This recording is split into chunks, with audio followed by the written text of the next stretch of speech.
कर्नाटक में इलेक्शंस करीब आ चुके हैं, आपने क्या आवाज़ उठाई? नहीं, आवाज़ कहाँ से उठाई थी? ये आवाज़ नहीं है, ये कौम मिल्लत का मसला है। इसे उठाना हर एक आदमी का, हर एक इंसान, हर एक मुसलमान का फ़र्ज़ है। अब मैं अपना फरीज़ा अदा किया हूँ, मैं कोई आवाज़ नहीं उठा। क्या मसला क्या है? मसला वही है, इन्होंने कहा है कि सिद्धरामಯ್ಯನ ನಾನು ದೂರ ಆದರೆ ನಾನು ದೇವರಿಂದ दूर आदेंगे, बल्कि इसका यह मतलब हुआ कि भाई सिद्धरामಯ್ಯ से दूर होने का मतलब ये है कि मैं अल्लाह से दूर हो गया। किसने बात की? ये ज़मीर अहमद खान साहब ने कहा था। अब वो फिर ये कह रहे हैं कि भाई मैंने देवरू का लफ्ज़ इस्तेमाल किया। देवरू का मतलब जो है ना, मैं अभी गूगल पे मैं एक सर्च में गया, गूगल में इसको डाल के उसका जवाब मांगा, उसका ट्रांसलेशन मांगा। मैं 3 ज़ुबानों में मांगा, एक था उर्दू, दूसरा था अंग्रेज़ी और तीसरा था अरबी। उर्दू में आया खुदा का लफ्ज़, देवरू के माने खुदा के, और पूरा आया। ये नहीं है कि ये नानु सिद्धरामಯ್ಯ ಅವರಿಂದ दूर आदरे आ देवರಿಂದ दूर आदेंगे, इसका पूरे का ट्रांसलेशन आया, सिर्फ वर्ड का नहीं आया, इसका पूरे का ट्रांसलेशन आया है। इस ट्रांसलेशन में जो है ना, उर्दू में खुदा आया, अंग्रेज़ी में गॉड आया और अरबी में अल्लाह का लफ्ज़ आया उसमें। तो इसके माने यही है ना, अगर मैं सिद्धरामಯ್ಯ से दूर होता हूँ तो अल्लाह से दूर होने के बराबर। इसे जो है ना, गैर मजहब के इंसान को आप कहाँ ले जाके ये कर रहे हैं? आपकी सियासी दुकान चमकाने के लिए या कोई इख्तिदार हासिल करने के लिए आप ले जाके कहाँ कर रहे हैं? किसके साथ शरीक कर रहे हैं और क्यों कर रहे हैं? ये बताइए मुझे, क्यों कर रहे हैं? पुलकेश नगर का क्या मामला है? नहीं, पुलकेशी नगर का जो है ना, वो सियासी मामला है, मैं उसमें कुछ कहना नहीं चाहता। लेकिन यहाँ जाके इसमें जो है पुलकेशी नगर में जब वो हक पत्रा बांट रहे थे तो उस टाइम पे इन्होंने कहा कि ये मेरा भाई है। वहाँ के पुलकेशी नगर के एमएलए से उन्होंने कहा कि ये मेरा भाई है, इससे छोड़ना मुझे छोड़ने के बराबर है। अरे भाई, आप किसको ले जाके, भाई आपका भाई है तो आप अपने घर में रखिए, खिलाइए पिलाइए, सब करिए, उसकी पूरी ये करिएगा आप, मुझे उससे कोई मतलब नहीं है। लेकिन वो आज की तारीख में डीजे हल्ली और डीजे हल्ली में जो है ना, वो मुजरिम है। उसका भांजा किया था, जो भी किया उसने, हुजूर की शान में जो गुस्ताखी की थी उसके भांजे ने की थी, मैं मानता हूँ। किसके कहने पे की थी? अगर इसकी पुष्टपनाही ना होती तो उसके भांजे की इतनी हिम्मत हो जाती? खैर, वो हो गया। होने के बावजूद भी आपने, जब हमारे बच्चों के बेल के एप्लीकेशन फाइल हुए तो आपने 6 7 मरतबा जो है ना ऑब्जेक्शन फाइल किया अपनी तरफ से कि इनको बेल नहीं होना चाहिए। वो आपका आज भाई बन गया और आपके जो सगे भाई हैं, मुसलमान भाई, वो आपके दुश्मन हो गए। ये कहाँ का इंसाफ है? क्यों कह रहे हैं सब? वो खाती है, खाती ही रहेगा वो। अब भाई अब बनाइएगा, अब उसे अपने घर में रखिए, कुछ भी करिए, वो हमारा ये मामला नहीं है।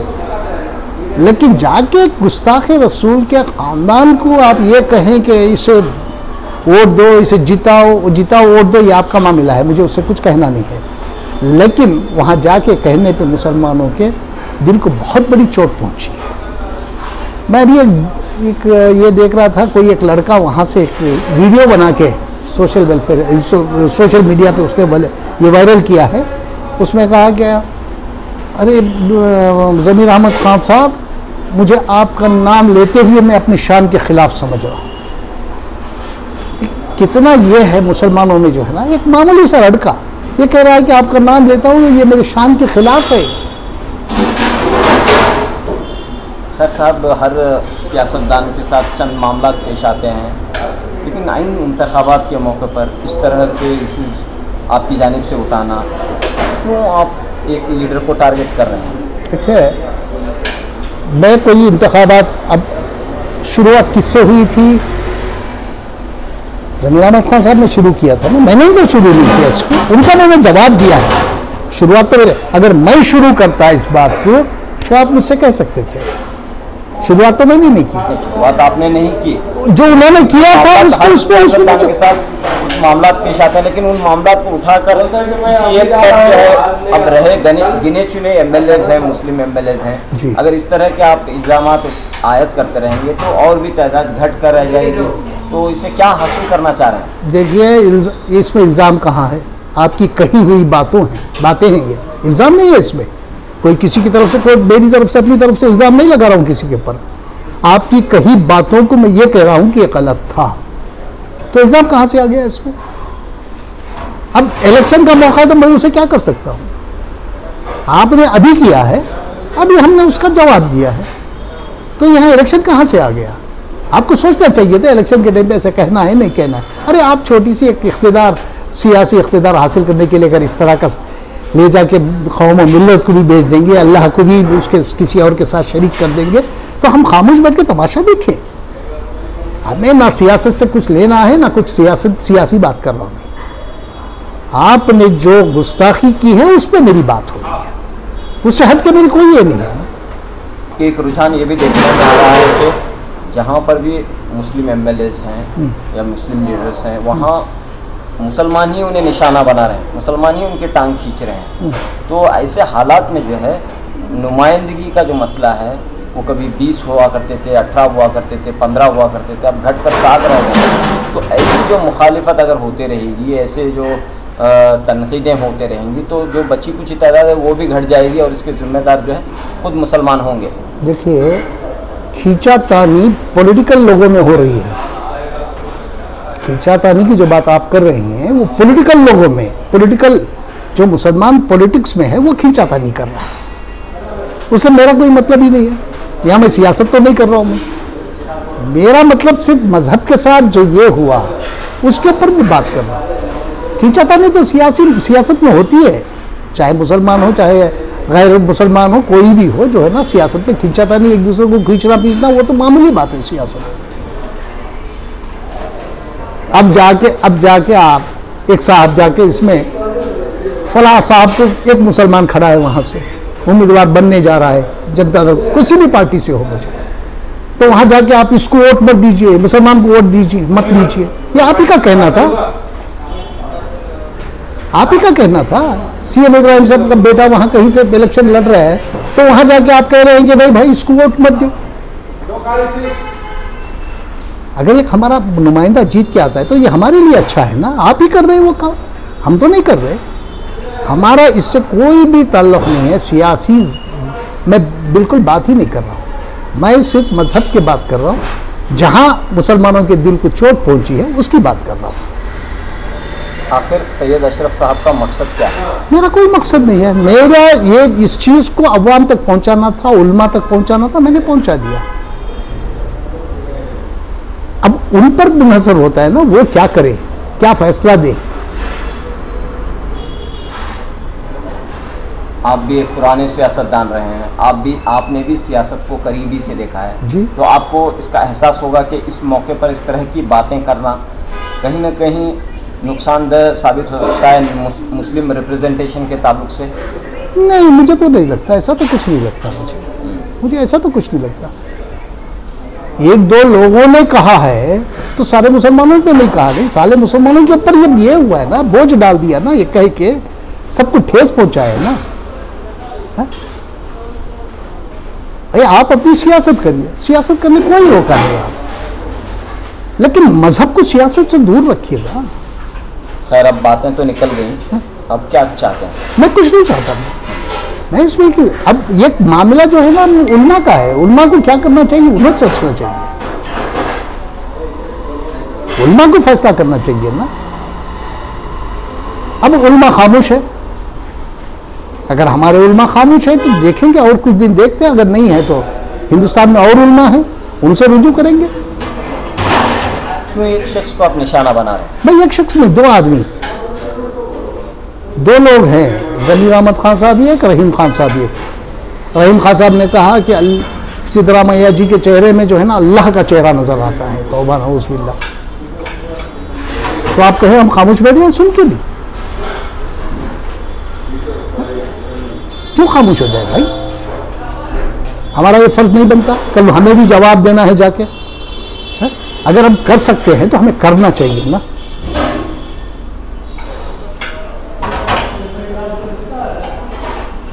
आखिर में क्या बात रखना चाहते हैं? मैं आखिर में कोई बात नहीं रखना चाहता। उल्मा पे हमने छोड़ दिया है। अगर उल्मा खामोश हैं तो कुछ नहीं कर सकते हम। हमारे कर्नाटक के उल्मा जितने भी नहीं हैं खामोश बैठे हैं। और मैं अमीर शरीयत से भी मिला, उनसे भी रिक्वेस्ट किया। उन्होंने कहा कि मैंने इशारतन उनसे कह दिया था। मेरे पास आए थे ज़मीर अहमद साहब एक दिन, ज़मीर अहमद खान साहब, मैं उनसे इशारतन कह दिया था, लेकिन वो खामोश रहे, कोई जवाब नहीं दिया। मैंने पूछा उनसे मौलाना क्या जवाब दिया उन्होंने, और मौलाना कहने लगी कि नहीं उन्होंने कुछ नहीं कहा, खामोश रहे। खामोशी का मतलब यही है कि मैं जहाँ कहीं भी हूँ मैं सही कह रहा हूँ। और कहीं ज़मीर अहमद खान ने कहा कि मैं माफ़ी नहीं मांगूंगा। ये आपकी बात है, मांगना नहीं मांगना आपकी बात है। मैंने तो नहीं कहा आपको माफ़ी मांगने के लिए, और मैं कहूँगा। जब अल्लाह से माफ़ी नहीं मांगूंगा मतलब क्या हुआ? आप कोई भी मुसलमान उसका मतलब निकाल सकता है, मुझे कहने की ज़रूरत ही नहीं है यहाँ। माफ़ी नहीं मांगूंगा, किससे माफ़ी मांगने की बात हो रही है? कोई भी माफ़ी मांग रहे, अल्लाह से माफ़ी मांगने की बात हो रही थी ना। अगर मैं माफ़ी नहीं मांगूंगा बोले तो इसका मतलब ये हुआ कि अल्लाह से भी आप माफ़ी मांगने के लिए तैयार नहीं हो। सब ये बात कही जाती है कि सियासत में चंद जो है बातें हिकमत के तहत की जाती हैं। सियासत में जो है जो रहते हैं उन्हीं को पता रहता है कि किस तरह का माहौल है, किस तरह जो है सीट बचाना या फिर नुमाइंदगी हासिल करना कितना मुश्किल काम है। तो अब ऐसे लोग अगर मुखालिफत या तनकीद करते रहेंगे जो इस मुकाम पर नहीं है, तो कोई मेल खाने वाली बात नहीं दिखाई दे रही। देखिए जनाब, सियासत में आज कुछ भी कहिए आप, सियासत एक बड़ी गंदी चीज़ है। मैं इनसे सीनियर हूँ। मैं जब DK शिव कुमार अपनी सियासत का आगाज़ करे, हम दोनों एक ही तरह से एक ही इसमें जनरल हॉस्पिटल में हम दोनों रहते थे, वहाँ से हमारी सियासत शुरू हुई 1980 में। आप तो बाद में आए, ये बाद में आए हैं। आप MLA MP बन जाने से कोई बहुत बड़ा लीडर नहीं बन जाता। सियासी बातें, सियासी बयानात और है। तो सियासत में आप मजहब को क्यों ला रहे हैं? सियासत में अल्लाह ताला का दखल क्या है, हुजूर का दखल क्या है? यहाँ आप सियासत करिए, मैदान बड़ा है सियासत करने के लिए। आपको कौन कह रहा है कि सियासत मत करो? आपको कौन कह रहा है इलेक्शन मत लड़ो? यह आपकी मर्जी है। लेकिन यहाँ मजहब को क्यों ला रहे हैं? मजहब की बदनामी क्यों कर रहे हैं? मुसलमानों की बदनामी क्यों कर रहे हैं आप? आपने मीडिया में ये बातें रखी, क्या आपने उन लीडरों से बात रखी, चाहे वो ज़मीर अहमद खान हो, रहीम खान हो या MLA अखंड श्रीनिवास हो, उनसे भी आप ये बात कह सकते हैं? नहीं, मैं क्यों कहूँगा उनको? मैं तो कहूँगा सिर्फ उलमा से। मुझे क्या ज़रूरत है उनसे जाके? उलमा बुला के उनको सवाल करे ना। मैं कौन होता उनसे कहने वाला? मैं तो ये चीज़ अवाम तक पहुँचानी थी, मुसलमानों तक पहुँचानी थी, मैंने वो काम किया है। उलमा तक पहुँचाना था, मैंने वो काम किया है। इस मामले में आप उलमा को क्यों शामिल कर रहे हैं? क्यों उलमा के बगैर? और मैं तो मजहबी एतबार से ज़ीरो हूँ। मज़हब के ताल्लुक़ से मैं कुछ नहीं जानता। उलमा ही जानते हैं ना, तो उलमा इसका जवाब देंगे ना। सवाल उलमा करेंगे ना उनसे, मेरे सवाल करने से कुछ नहीं होगा। कुरान शरीफ और हदीस की रोशनी में जो सवाल करना है उलमा को करना है, मुझे नहीं।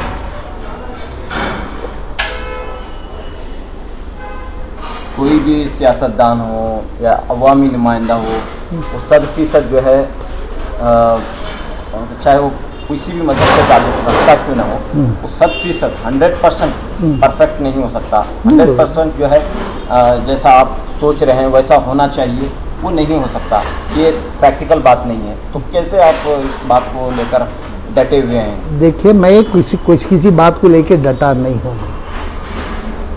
किसी बात को लेकर डटा नहीं हूँ। सियासत करने के लिए और कई मसले हैं, चीज़ें हैं जिसको आप उठा के सियासत कर सकते हैं। लेकिन एक इख्तिदार पाने के लिए, अपने आकाओं को खुश करने के लिए, उनका ये रुतबा जो है ना ले जाके अल्लाह रब्बुल इज़्ज़त के साथ अगर उसे शरीक करे और उसे कहे कि उसकी बराबरी का दर्जा दें, तो हम खामोश नहीं बैठे। आप सियासत करिएगा। सियासी देखिए, सियासत में झूठ सच सब चलता है। लेकिन ये वहदानियत का सवाल है यहाँ। आप झूठ सच कुछ भी बोलिए सियासत में, उससे कोई फर्क नहीं पड़ता। लोग उसे मानते भी हैं, सुनते भी हैं, और कहते, लोग ये भी कहते हैं अरे सब झूठ है, चलो सियासी बयान आते ही होते रहते हैं। लेकिन जब ना, जो तो मजहब को क्यों लाए आप सियासत में? अल्लाह को क्यों लाए आपको सियासत में? हुजूर रसूल को क्यों लाए सियासत में? और क्यों इन दोनों के बराबरी का दर्जा दे रहे हैं अल्लाह के साथ? ये मुशरिकों का काम नहीं है क्या? सियासत में आपने हजारों झूठ बोले होंगे, हजारों सच बोले होंगे, हमने कभी आपका इसके सवाल नहीं किया इन दोनों के ताल्लुक से, हमें जरूरत भी नहीं है। जब मामला मजहब पे आया है, मजहब पे आता है, तो तब हम जरूर सवाल करेंगे। मैं आपको एक पुरानी याद दिला दूं, 1984 की बात है ये, जब रामकृष्ण हेगड़े कर्नाटक के चीफ मिनिस्टर थे। मैं ये कहना चाह रहा हूं कि मैं आज ही इस मसले को आज नहीं उठाया हूं, इससे पहले भी मेरी कम उम्री में मैं भी उठा चुका हूं ऐसे मसलों को। 1984 में जब रामकृष्ण हेगड़े कर्नाटक के चीफ मिनिस्टर थे, उस जमाने में एक पुलिस वाले को, एक पुलिस डिपार्टमेंट से एक नोटिस जाती है। वो पुलिस वाले की क्या ये है, गलती है, उसने दाढ़ी रखा था, और पुलिस ऑफिसर एक उसको नोटिस देता है कि भाई कल तुम जब आओ रिपोर्ट करो ड्यूटी पे, तो अपनी दाढ़ी मुंडवा के आओ। और उसमें लिखा है कि भाई दाढ़ी रखने से जो है ना ये प्रॉब्लम होगा, वो प्रॉब्लम होगा, क्यों कई प्रॉब्लम्स उसने लिख के इनको नोटिस दिया। वो नोटिस लेके वो पुलिस वाला मेरे पास आया उस जमाने में, तो कहा कि साहब मुझे ये नोटिस मिली है और मेरी दाढ़ी मुंडाने की बात कर रहे हैं पुलिस डिपार्टमेंट। तो मैंने कहा ये, और जुनैदी साहब जो जामा मस्जिद के, जो उस जमाने में वो ये थे, इमाम थे जामा मस्जिद के, मैं उनसे मिला, मैं उनसे मिलके पूछा ये क्या बात है। उन्होंने कहा सरासर गलत है। तो मैंने कहा कि हम लोग चीफ मिनिस्टर से मिलेंगे, और बाकायदा हमने रामकृष्ण हेगड़े से टाइम लिया, उनके घर गए, उनके ऑफिस गए, ऑफिस जाके उसमें हमारे साथ जुनैदी साहब भी शामिल थे, कराटा के कुछ अलमीन साहब थे, वो रशीद साहब थे, और कुछ लोग थे, ये एक दो वकील भी थे हमारे साथ। हम लोग गए, जाके कहा हेगड़े साहब से मैंने एक सवाल किया, हेगड़े साहब ये नोटिस आप पढ़िएगा पहले। उन्होंने पढ़ा, क्या लिखा है इसमें साहब? और दाढ़ी मुंडा के लाना है। क्यों? इसमें यह लिखा है कि उस इंसान दाढ़ी रखने से उसकी जिस्मानी कमजोरी आ जाती है, शिस्तु, कन्नड़ में क्या कहते हैं, शिस्तु में फर्क आता है। और बोला ये क्या बात, ये क्या हरकत है पुलिस डिपार्टमेंट की? तो उन्होंने कहा कि हाँ, पुलिस के मैनुअल में है अशरफ, वो बात जो पुलिस का मैनुअल है उसमें है बात। तो मैंने कहा हेगड़े साहब आप दाढ़ी रखेंगे, आप कर्नाटक के चीफ मिनिस्टर हैं, सारे हिंदुस्तान में आप जो है ना जाने हुए हैं आप, और बहुत ही जो है ना ज़्यादा आपका असर और रसूख बढ़ गया है कर्नाटक में, कर्नाटक में नहीं बल्कि पूरे हिंदुस्तान में। तो आपके इसमें कमजोरी कुछ आई, आप भी दाढ़ी रखें तो कमजोरी आई हो? वो हंस के खामोश है, मुझे कोई जवाब दिया। इतने में एक चिरंजीवी सिंह, बड़ी सी दाढ़ी है, पेठा है, टर्बन बांधे हैं, वो एंटर हुए, IAS ऑफिसर थे, इनके साथ काम करते थे रामकृष्ण हेगड़े जी के साथ।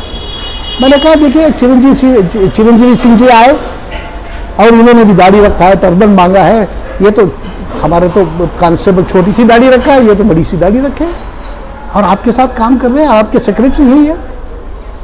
जब इनके काम में कोई ये नहीं हुई, दुश्वारी नहीं आई, ये जो है ना इनके शिस्तु में कोई कमी नहीं आई, तो एक मामूली कांस्टेबल की इसमें कैसे कमी आ गई? ये मुसलमानों के साथ नाइंसाफी है। तो मुस्कुरा के उन्होंने कहे कि अशरफ मैं इस पे कार्रवाई करूंगा, और मैं आपको बताऊं कि दूसरे दिन विड्रा किया गया उसको। तो आज मैं नहीं लड़ रहा हूं, इससे पहले भी जब मैं बहुत कम उम्र में, मैं उस टाइम पे मेरी उम्र होगी 22-23 साल, 22-23 साल की उम्र में मैं सरकार से पंगा ले लिया। मैं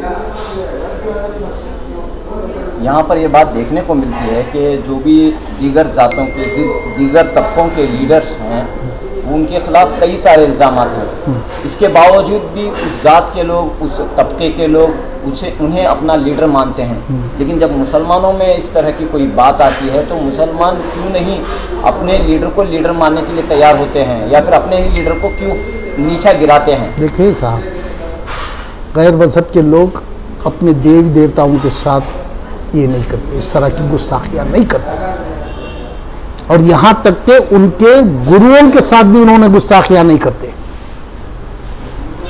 यहाँ बात गुस्ताखी की है, लीडर को मानने की नहीं आ रही है, यहाँ गुस्ताखियों की बात हो रही है। वो लोग गुस्ताखी नहीं करते।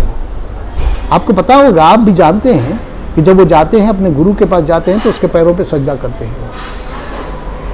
हम तो वो काम नहीं करेंगे ना, ये उनका है, उनका ईमान है, हम तो उससे कुछ कहना नहीं है। लेकिन वो अपने देवी देवताओं के साथ गुस्ताखियाँ नहीं करते, इस तरह का अमल नहीं करते, कदर करते। हाँ, कदर करते हैं। हम भी यही कह रहे हैं कि हमारे मज़हब की कदर करो, अल्लाह की कदर करो, रसूल की कदर करो। दो मैं यहाँ ये देना चाहता हूँ, एग्जाम्पल्स देना चाहता हूँ। एक तस्लीमा नसरीन का, अभी हाल ही में उनका एक बयान आया। तस्लीमा नसरीन को आप भी जानते हैं, सारी दुनिया जानती है, बांग्लादेशी अदीबा है।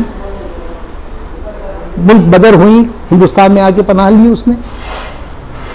कुछ दिनों की बात है, आप अखबार में पढ़े भी होंगे, उनका घुटने का ऑपरेशन होना है।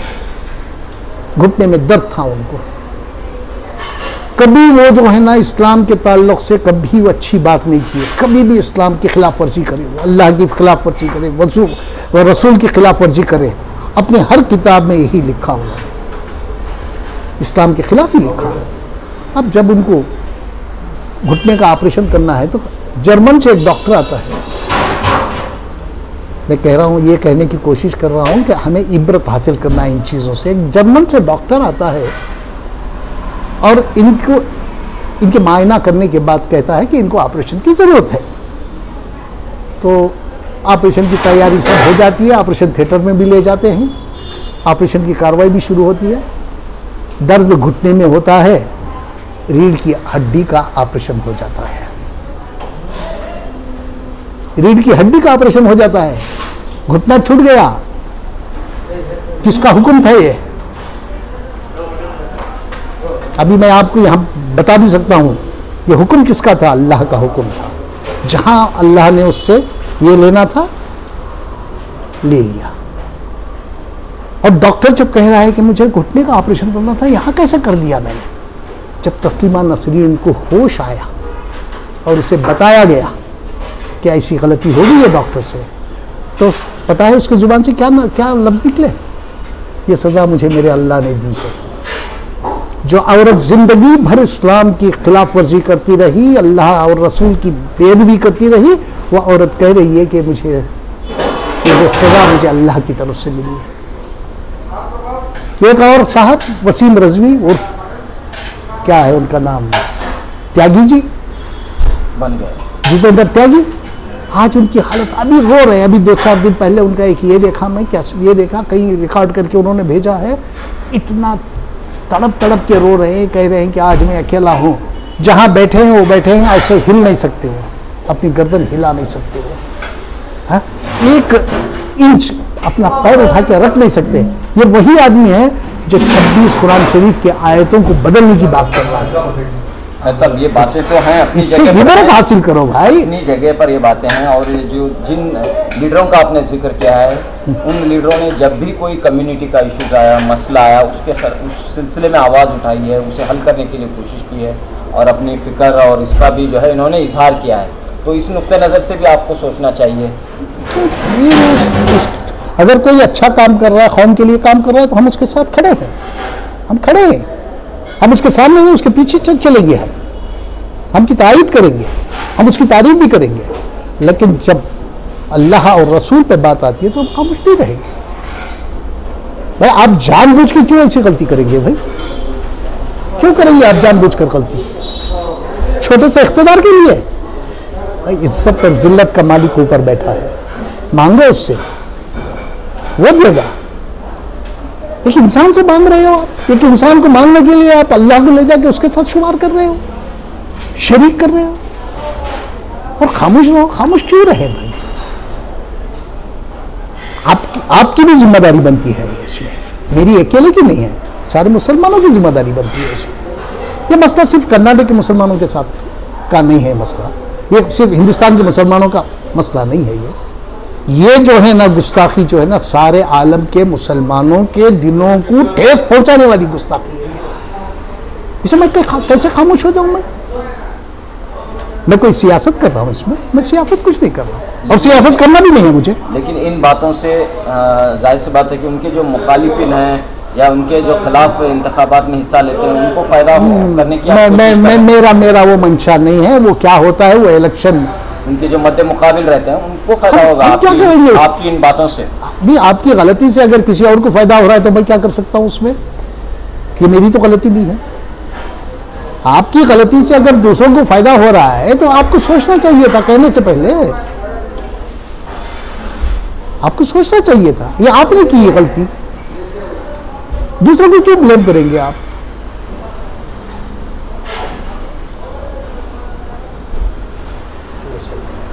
तो गुफ्तगू ख़त्म करने से पहले क्या बात है आखिर?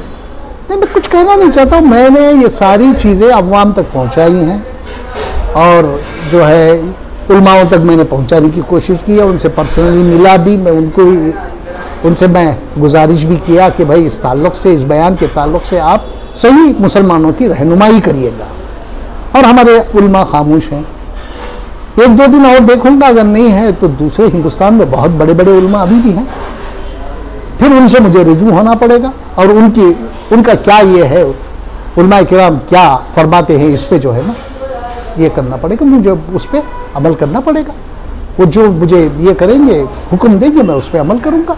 मैं अपनी तरफ से कुछ करने जा नहीं रहा हूँ ये मामला, क्योंकि मैं एक सेकेंड, मैं यहाँ अपनी तरफ से ये कह दे रहा हूँ कि ना मेरा रहीम खान से कोई ज़ाती दुश्मनी है, ना ज़मीर अहमद खान से मेरी कोई ज़ाती दुश्मनी है। मेरे किसी से भी कोई ज़ाती दुश्मनी नहीं है। जब कौम मिल्लत का सवाल आया है तभी मैंने इसको आवाज़ उठाने की कोशिश की, और ये मेरा फ़र्ज़ है, और हर मुसलमान का फ़र्ज़ है, मेरा अकेले का नहीं, हर मुसलमान का फ़र्ज़ है। हर मुसलमान को आवाज़ उठाना चाहिए। अगर डर कर कोई खामोश हो जाता है तो ये मेरी जिम्मेदारी नहीं है। अब मैं तो किसी से डरता नहीं हूँ। साहब, ये मामला जो है रास्त आप और ज़मीर अहमद खान हो या रहीम खान हो, इनके दरमियान होना चाहिए। तो इस पूरे मामले में आप उलमाए करम का नाम क्यों ले रहे हैं? तो उलमा ही है तो इसमें बताने वाले, क्योंकि जब अल्लाह के साथ किसी को शरीक किया जा रहा है तो इसका जवाब तो उलमा ही देंगे ना, ये क्या सही है क्या गलत है। अगर वाकई अगर इन्होंने किया है सही है तो कहे उलमा, क्योंकि हमारा दारोमदार उलमा पे है। अमीर शरीयत भी हैं हमारे कर्नाटक में, दारोमदार उन पे है। हम कोई भी मजहबी काम करने से पहले उनसे बात करते हैं, उनसे राय लेते हैं, उनसे मशवरा लेते हैं, और वो जो कहते हैं उस पर हम लोग अमल करते हैं। और हमें इसी तरह से अमल करना चाहिए। अपने उलमा को छोड़ के काम करना नहीं चाहिए हमें। उलमाओं की राय लेके, अगर उलमा कहे कि भाई हाँ ये सही है तो मामला वहां खत्म हो जाता है। उलमा कहे तो सही, खामोश क्यों है? कुछ तो कहे, सही है तो सही कहे, गलत है तो गलत कहे। अगर गलत है तो कैसे गलत है ये भी बताए। हर मामले में जो है हर कोई जो है उलमा से राय लेकर कोई काम नहीं करता, तो आप क्यों इस पर जोर दे रहे हैं कि उलमा ही इस मसले को हल करें? नहीं, हर मामले में उलमा की राय की इसमें ज़रूरत नहीं है। जब मज़हब का मामला आता है तब उलमा के राय की ज़रूरत है, उनके मशवरे की ज़रूरत है। हर काम में उनकी ज़रूरत है, उनके मामले की उनके इसकी ज़रूरत नहीं है भाई। वो दुनियावी काम है, दुनियावी काम में उलमा की कोई ज़रूरत नहीं है। अपने अल्लाह ताला सबको भी अक्ल सलीम अता किया है, सब अपने अक्ल से काम करेंगे, अपना बिजनेस करेंगे, अपना ये जो भी करना है वो करते रहेंगे। जब वहाँ कौम का मजहब का बस ये आ जाता है तो हमें उलमाओं को छोड़ना नहीं चाहिए, उनसे राय मशवरा करके ही कोई आगे करना चाहिए। तो उलमा खामोश है तो जवाब दे उलमा, अगर सही है तो सही कहे, गलत है तो गलत कहे, उसमें कहने में क्या है। शुक्रिया। Thank you.